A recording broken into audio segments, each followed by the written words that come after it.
San Diego is known for a lot of things, from its nearly perfect weather to the beautiful beaches to the amazing people that live here. But there's another iconic thing you can find here: the food.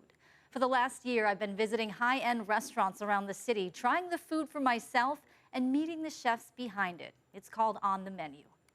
And thanks for joining us for On the Menu. I'm CBS 8's Cali. I'm going to take you through some of San Diego's award-winning restaurants and introduce you to the incredible chefs behind the food. Starting with Paradisia in Bird Rock. It's won Michelin recognition for its food and local recognition for its design. While I was there, I learned about the restaurant's unique architectural history and talked with executive chef Jeff Armstrong about the menu's modern French food fused with California flavors.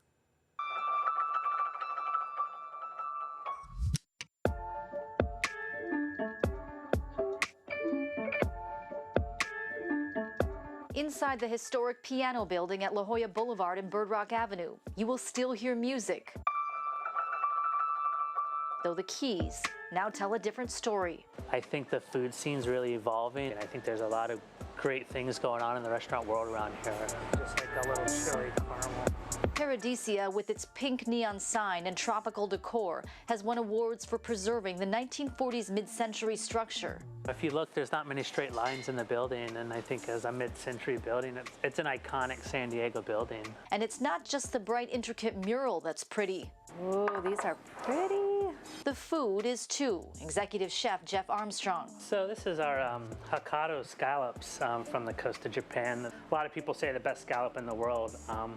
We serve it with like a corn and lemongrass emulsion. It's got some roasted garlic, lemongrass, corn, some Thai chilies in it, lemon peel. I could pick this up and lick the dish. This is so good. The veal Milanese is crusted in sesame seeds and panko after marinating overnight in a garlic black pepper mustard blend. The sauce. It's like a buttermilk kind of ranch sauce, if you will. But it's got buttermilk, pickled mustard seeds, some fresh herbs, and then it's garnished with a little bit of chive oil. Wow, even the sauce is pretty. He says the menu complements the atmosphere, elegant and luxurious, yet approachable.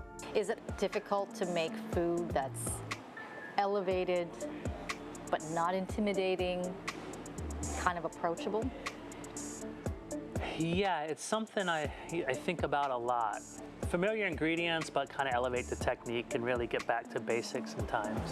So good. It's really tasty. Oh my God. Paradisia is the genus name for 6 species of birds of paradise. Every cocktail on the menu is named after one of them. The attention to detail even extends to the little matchbooks. I think every chef and restaurateur is trying to create memories or like connect with emotions.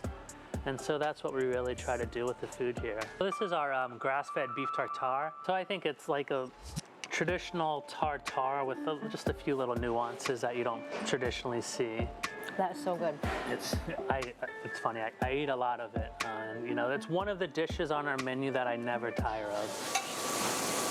Chef Armstrong has worked in prestigious kitchens all over the world. He grew up near Washington, D.C. and spent summers at his great-grandparents' garden and feed store in North Carolina. For him, the farm-to-table concept is simple.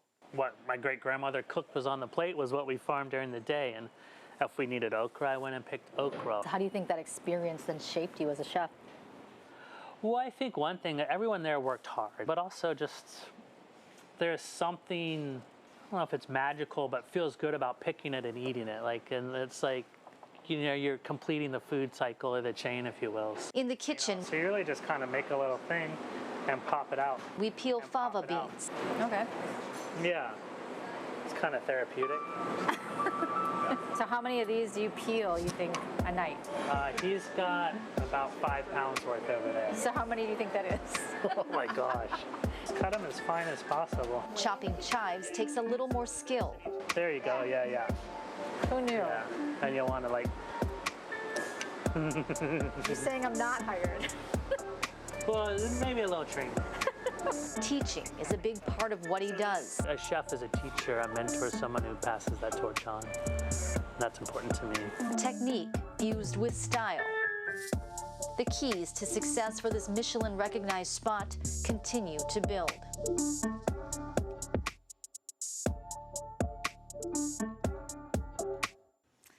Hokkaido scallops, definitely my favorite dish there. They also have this breakfast burrito and donut shop next door that is really good. They gave my photographer and I a donut to sample. I walked away with the whole thing. Now, let's put a spotlight on a Filipino-American chef who received one of the most prestigious honors in the culinary world this year. She is the first ever San Diego chef to be named a James Beard Award finalist. I sat down with Chef Tara Monsod of Anime to talk about her Filipino-inspired food and her journey to the top.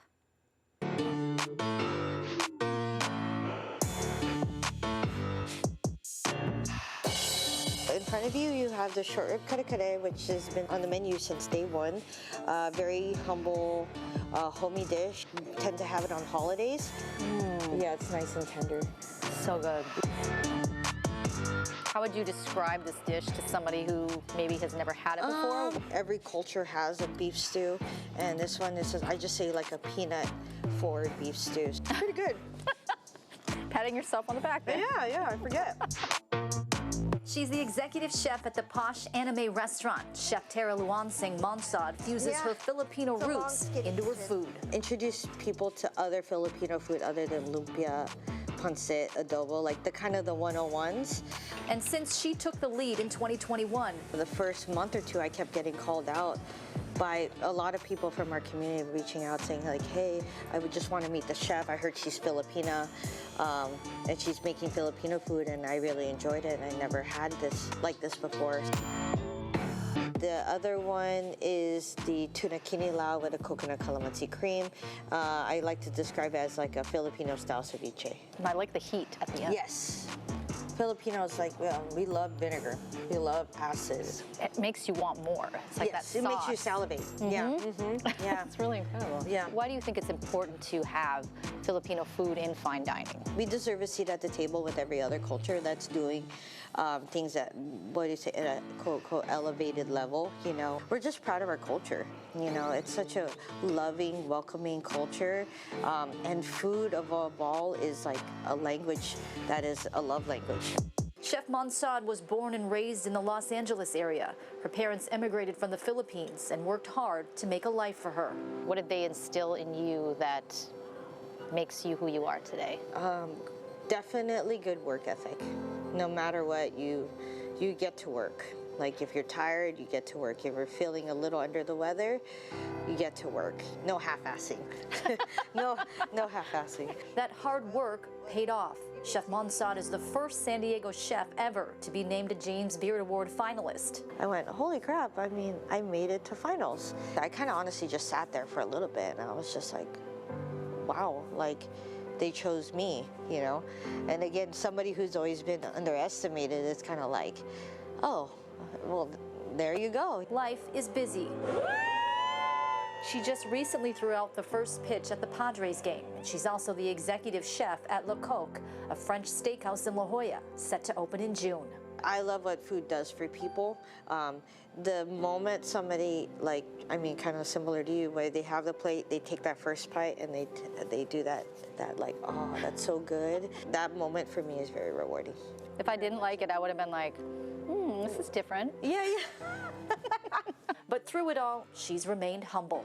Filipinos have a saying like utang no loob. It's kind of like knowing where you come from, knowing all the people that have helped you, and just paying respects.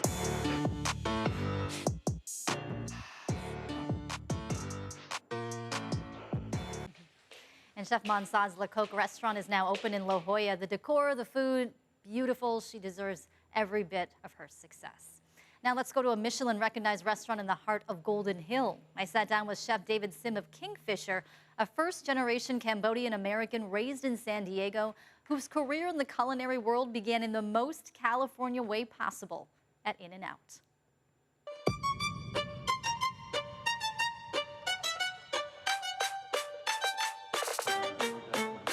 This is gooey duck from Washington. It gets paired with pickled taro stem, a little bit of celery, meadowwood sorrel, rice patty herb. That was really nice. I like to cook with like very high acid, salt, spice, and sugar, so it's just finding the balance between them all for certain dishes. And the dishes at Kingfisher are full of bold flavors, modern Vietnamese French cuisine through a California lens. This is really pretty. Got a little sweet and savory. It's a grilled radicchio with fermented bean curd vinaigrette, little toasted rice crumble, nectarine. It's much heartier than I would have expected too, and that flavor just kind of bursts through there. Chef David Sim was named executive chef last March. I remember getting goosebumps. It felt like a big kind of wave of like relief and gratification that all the hard work has finally paid off. What did your parents say? When I got executive chef, you know, Asian parents are like, you know, how much money are you getting? How much money you Yeah, could make. typical Asian parent stuff. His culinary path to this Michelin-recognized restaurant began in fast food. Your career began at In-N-Out. Yeah, essentially. So essentially, it was my first job. It was my introduction into cooking. What's your favorite thing on the secret menu? I was a simple guy. I was like a double single light toast kind of guy. No animal style? No animal style. Chef Sim grew up in City Heights, graduated from Crawford High School, the youngest of 3 boys. I just wanted to be around them all the time. I wanted to be like them. His family's story is just as remarkable as his food. His parents fled genocide in Cambodia in the 1970s. My parents had a really tough time. They had some insane stories. I believe they went to the Philippines first and then Thailand. That's where my brothers were born, in a concentration camp there. And then we came over to Washington, where I was born. And I was like the first to be born in America, and they did not forget to remind me that I was the golden child who had to save the family. So you're gonna take the egg and then just drop it right in the center. Ooh. In the kitchen, he teaches me how to plate his favorite dish on the menu. This is our house-made egg noodles with soft poached egg and black winter truffles. So I just pick it up like this? Yep. Just drop it like that. Perfect. So you get a little bit of fleur de sel. Most restaurants will use Malden. We're French, so we go fleur de sel right on the egg. Okay. Beautiful. A little bit of espelette right on the egg as well. I shave the truffles. So I get to eat that, right? Yeah, you're gonna Okay, eat good. that. Every detail is important. The craft cocktails. We have the Endless Prosperity. It's featuring Las Californias Baja Citrico gin, so a very citrusy driven gin. Pair with the food and the dessert. Corn. That is amazing. Ice cream made with corn from Chino Farms. The second one, That's so good. What? Yeah. That's fish sauce ice cream? Yeah, it's fish sauce ice cream. despite his success, there's still one person who makes him nervous in the kitchen. I have a hard time cooking Cambodian food in the kitchen with my mom. Why? Because I think she's like, if I do something that's not super traditional, she'll nip it. She's like, we don't do that. Like what? Give me an example. Like if you're doing a traditional salad and I'm cutting it different, if I'm cutting it a way that the restaurant would cut it, she's like, that's wrong. You're supposed to cut it this way. Like the direction of the onion, she's like, no, you don't do that. Though he's proud of all he's accomplished and looks to the future, he says the journey his family took to get here is always with him. I think about it all the time. Like every day, I don't forget what my parents did for me.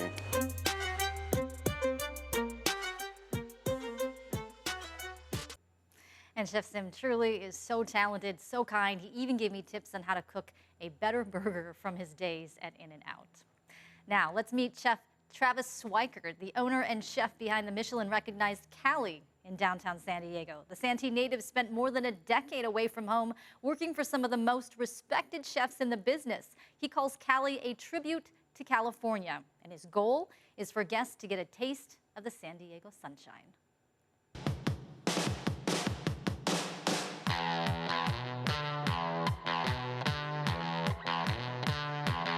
So this guy is our Aleppo chicken.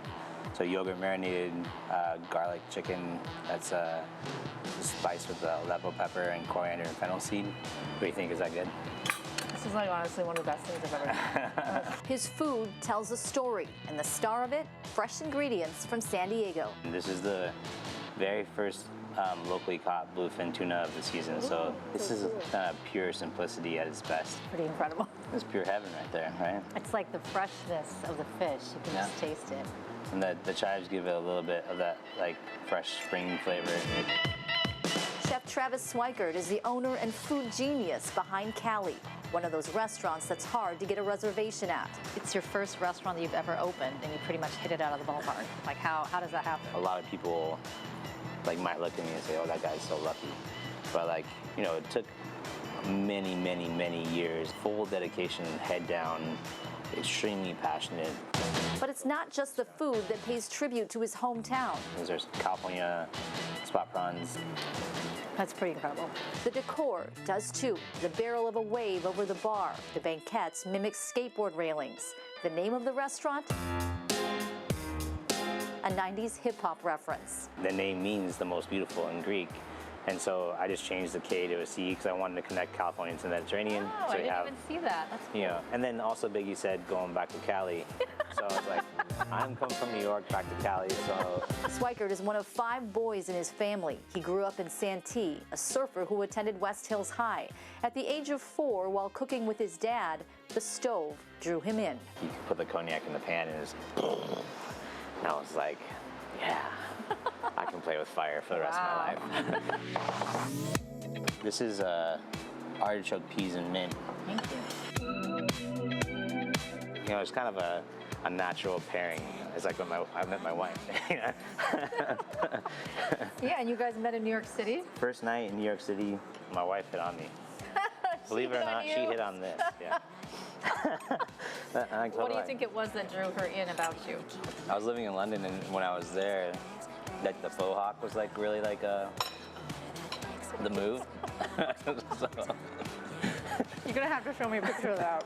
The couple has 2 boys. What lessons about parenthood do you think transfer well into the kitchen? Being a great communicator was never one of those tools that like you were taught until you have a kid and you realize you're talking to somebody that doesn't understand what you're saying. What you're gonna do is you're gonna make a C with your hand like this. In the kitchen, he teaches me how to roll pita dough. Don't be afraid to kind of push down and then push back. Somehow mine doesn't Yeah, look you're like there. yours. But you're doing a really good job. All right. This one will be for your kid. I don't know if I'll serve that one, but you did a really good job. All this can change in one moment. Whether my success changes or not, it's not going to change who I am as a person.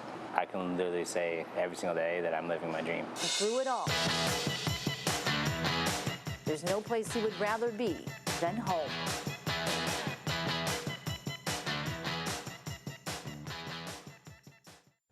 And if you go to Cali, get the Aleppo chicken and the carrots, truly some of the best food that I have ever had. Now, to a fine dining experience you won't find anywhere else in San Diego, or actually anywhere else in the country. I caught up with Chef Riri Sims of Wang Riri, an Indonesian restaurant located in the chef's backyard. And it is extremely tough to get a reservation there. They book a year out.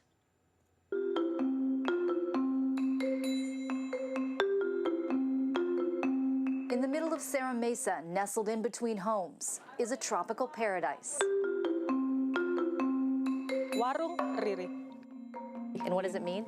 So warung is Indonesian family-run business. Usually the warung itself following with the owner name. It's Chef Riri Sims' fine dining restaurant, and it's located in her backyard. So how did you come up with this concept? I mean, the fact that you have a fine dining Indonesian restaurant in your backyard. Yeah. Before this, we have a catering business.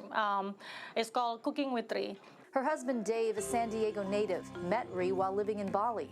The couple married in 2011. Dave loved vintage rice houses, so they had one shipped from Indonesia. This is like 11,000 pounds. It was supposed to be a home office, but instead they opened a micro restaurant. In 2021, Wang Riri was the first micro-enterprise home kitchen operation to be approved by the county. It serves up to 12 diners, 3 nights a week. Success was instant. I checked your reservations, and you guys are booked out Yes. until 2025. Yes, every year we're very, very grateful. We always book a year out. Yeah, without any advertising, it's just word of mouth. All our guests, they all making a real video, TikTok video, and then it goes viral. The rice house is surrounded by a lush garden. 80% of our garden, we use it for everything in our menu and our dishes. Over there, we have lemongrass, I taste the arugula. I put it in my salad, I put it in my garnish. The flavor is just so pure. Yeah. And the edible flowers. Tastes like flowers. Yeah. And then we use what we picked in Ri's family kitchen. We're gonna make an appetizer called gohu ikan, which is basically Indonesian style of ahi poki. Yeah, I blowtorch it to give it a smoky flavor. And why do you think it's important to introduce Indonesian food to San Diego? I love Indonesian food. Every time I want to eat the Indonesian food, I have to make it, In 2016, she cooked for the president of Indonesia during his visit to Palm Springs for the ASEAN summit hosted by President Barack Obama. What I have in here is all traditional, like a grandma cooking kind of way, yeah. She says her cooking teaches their 2 boys about their culture. This is part of the main course for the udang bakar. The main course for this summer, it was a fish barbecue. Her husband is host and server. This is fun. My husband gets to serve me. I was going to say, you feel like a guest, don't you? Of the 6-course meal that people fly in from all over the world to experience. We like to say salamat makan, which is bon appetit. Please enjoy your meal. I quickly realize forks aren't necessary. I eat this with my hands? Yeah, everything is I got the fork out for no reason. Let's put that back. The richness of the flavors and the heat in those sauce cups, delicious. In the traditional Indonesian family house, we eat with our hands. That's the best part. Family comes first in Indonesia. Chef Sim says it was her father who taught her to cook, and he instilled this in her. My dad always telling me, when somebody give you a food, it means they give you their heart because they cook it from their heart. Yeah. And her heart, she says, is full. I'm so happy and very grateful for everybody that come. I have friends all over the world now. And that experience was so unique. You truly feel like you're in another world. And now on to a Michelin chef who was not only recognized for his food, but also for his commitment to zero waste and sustainability. He opened his first U.S. restaurant in North Park. I caught up with Chef Drew Deckman to talk about 3131, which attracted 3,000 reservations within just a few days of opening its books.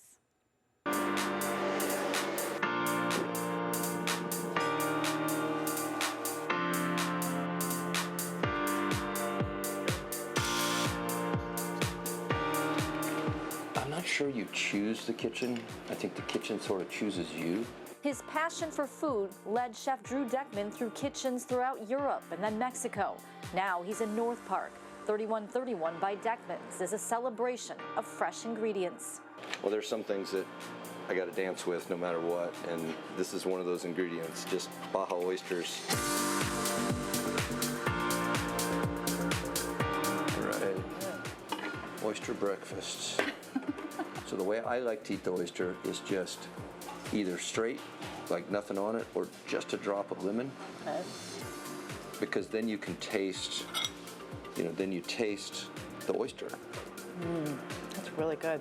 I add the mixture of shallots, red wine vinegar, and pink peppercorns, and the flavor explodes. And yeah, that's really nice. And so that, now you're going to increase the acidity. His food, like the decor, is bright, clean, and simple, like this tomato dish with fried artichokes and avocados. And some of them are just a slice of tomato with salt on it, like these. If they're at their peak, there's not much I need to do to it. A couple of drops of olive oil and you're good to go. All this? Yeah, just go. That's amazing. Such simple ingredients, but the flavor just bursts through. Chef Deckman grew up in Georgia. Though he'd always loved cooking, he wasn't sure he wanted to make a career out of it. My dad sent me a book called Do What You Love, The Money Will Follow. But then 3 months later, I woke up and I was like, all right, I'm going back to the kitchen. I want to do this. And still waiting on the money, but I'm definitely doing the, doing what I love. The love he and his wife Paulina poured into their restaurants in Valle de Guadalupe paid off. They earned 3 Michelin stars. 2 of them are Michelin Green Stars for sustainability. But why do you feel so strong about being environmentally conscious? It's not, it's just the food tastes better. I mean, it just goes straight there. You know, I'm an ingredient geek. And if we don't protect it or practice regenerative agriculture or protect the oceans, those ingredients aren't going to be there. In the kitchen, This is Southern California, you know, Baja. he cuts a yellowtail. Nearly everything is used in some way. We'll pull the cheeks out. Proving that the right ingredients don't need much, he adds a touch of salt and olive oil, and we eat the fish right off the bone. It's not, Wow. it doesn't have to be complicated, right? Wow. The father of 4's oldest son, Sam, works in his kitchen. Does your son call you dad when he works? No, he calls me chef, and it's a little weird. And my youngest son, who's 6, calls me Drew, which is funny. Like, You're okay with this? well, it's just he always has. He's never called me dad. He just calls me Drew. And then if I'm not listening, he says Drew Deckman, and then he says Chef Drew Deckman, right? The 6-year-old like running the court, right? And The name 3131 is the restaurant's address, but the numbers have other meanings, including a reference to another love in his life, baseball. if you add the first 2 digits and the second 2 digits, you get 44, which is Joe Musgrove's number on his jersey. The Padres star is one of the restaurant's investors. He met Musgrove while he was a guest at one of Deckman's Baja restaurants. He later texted him. And I said, hey man, you know, if there's anybody in the clubhouse that's got some loose change, you know, in their couches, and they wanna jump in, and he's like, really? I'm in, like that. I'm like, cool. A fresh new adventure in San Diego. Chef Deckman says he's ready. Marathon mentality as opposed to sprint mentality. That tomato dish that he served me was so good. It is such a beautiful space there in North Park. The rooftop bar wasn't quite open when I visited, but it definitely looks like a fun place to stop by for a drink. Now, Kearny Mesa is home to some of the best Asian food in all of Southern California. And Mena Ultra's ramen is incredible. Food critics have called it the best ramen in the country. Take a look.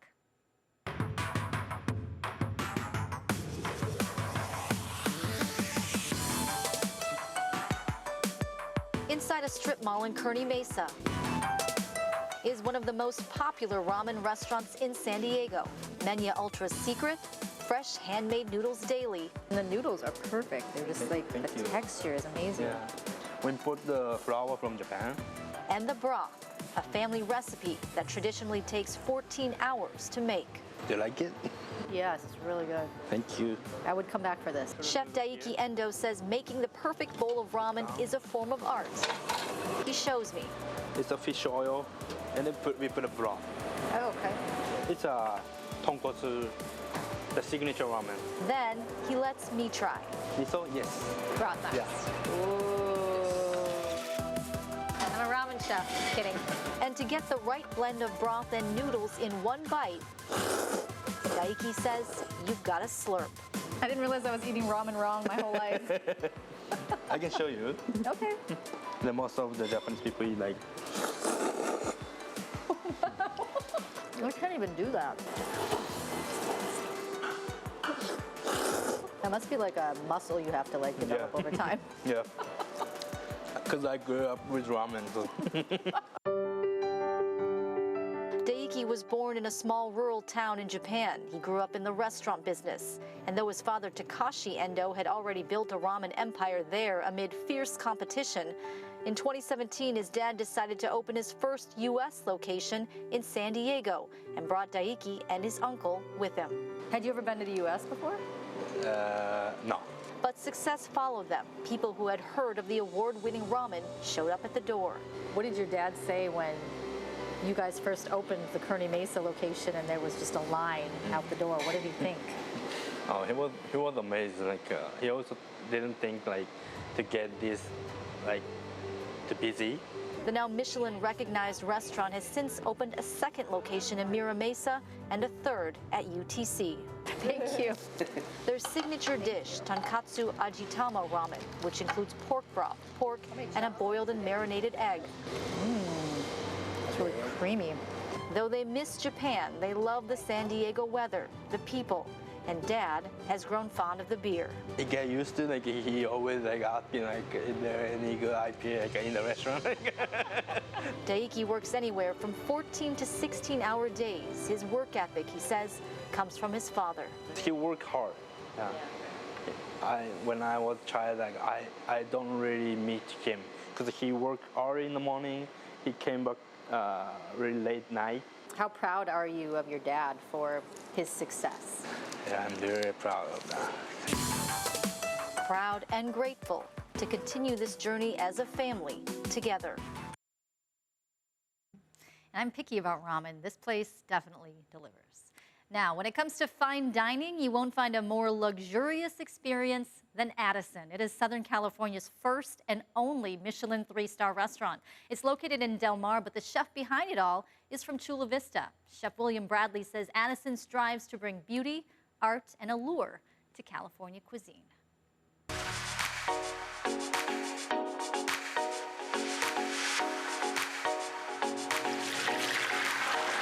The cuisine has to be your own identity, your own style, your own signature. This is a Japanese sashimi style dish, what we call, it's hamachi. So it's a fish that's been cured in a little bit of sake and ginger. It's beautiful. So the whole point is to kind of deconstruct it and take it apart like it was put together like a roast.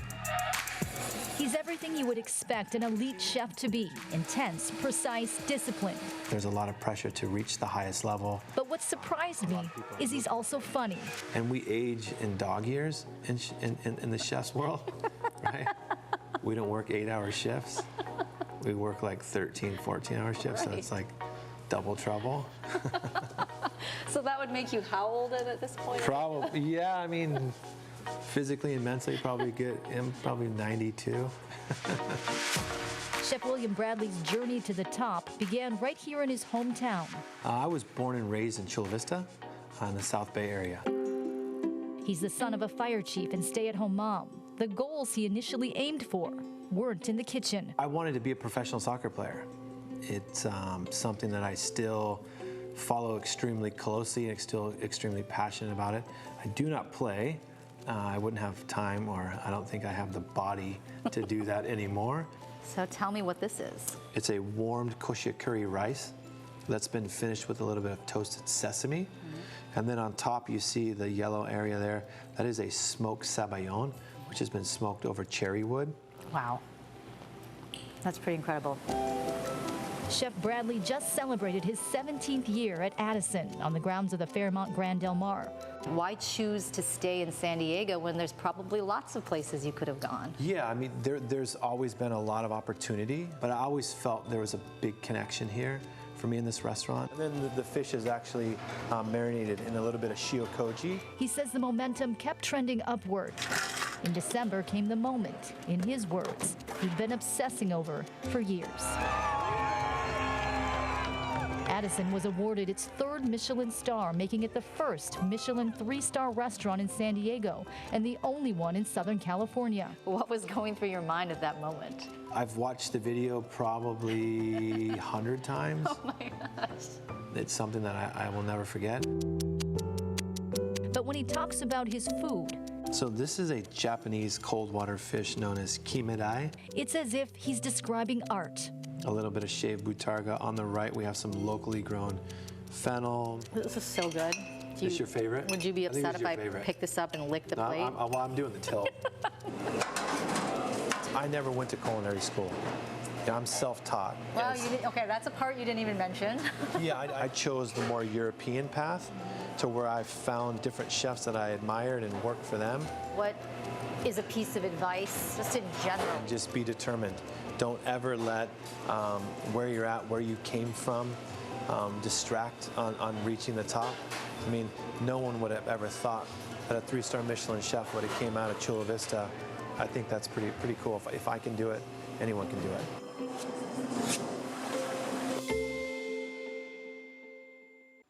And from start to finish, that dining experience was exquisite. The food is so good, it is hard to describe. All I can say is that you just don't want the meal to end. Now, before we go, our very own Jeff Zevely visited a Del Mar restaurant with a very unique concept. Instead of deciding what you want to order, you just leave it all up to the chef. In this Zevely zone, Jeff visits the glass box. This story caught my eye because every time I go to a restaurant, I seem to get stuck in a rut, ordering the same thing off the same menu, but not today. At the Glass Box in Del Mar, omakase dining means there's no need for a menu. If you're a creature of habit like me, you're gonna love this story. Chef Yang? Yeah. How are you? Executive Chef Ethan Yang is a people pleaser, and that's perfectly clear. I pretty much tell everyone I live in a glass box. Japanese omakase means I leave it up to you. Don't worry about nothing, one bite at a time. It's a dining style where guests entrust their entire meal to the chef. It's like watching a kid have candy for the first time. So a little bit of sweet, a little bit of spice. A 10-course meal for $95. And the surprises kept coming. I didn't order this, and I love it. Which is the point to this unique experience. That's sea urchin? We're making you experience everything today. Like this piping hot seafood miso soup. There's a little bit of clams in here, a little bit of scallops. Once Chef Yang gets on a roll, there's no stopping him. Third course. You just sit back and let the food come to you. And your best buddy. You gotta try this. Between bites, Scott Hall wondered, thank you, Chef, how Chef Yang feeds so many while remaining so calm. The answer? He sings. In my head, probably be like, can't touch this, you know? If I'm not mistaken, that's MC Hammer. Yeah. Can't touch this. Can't touch this. Except around here, you can touch and eat it all. I'm tapping out. Chef Yang blew right through my stop sign. How about dessert? You can't tap out. You gotta get your dessert. Leave it to the Glass Box to shatter your expectations with a 14-layer crepe cake. And I said I was full. In the Zevely zone, here's to trusting the chef. Hey, I got dessert. Jeff Zevely, CBS 8. That's one I'm definitely going to have to try. So that is it for now. You can watch a new On the Menu segment each month. I've got some incredible restaurants coming up. And you can find out more about all of the places spotlighted today by going to our website, cbs8.com. For CBS 8, I'm Kelly Hessedall.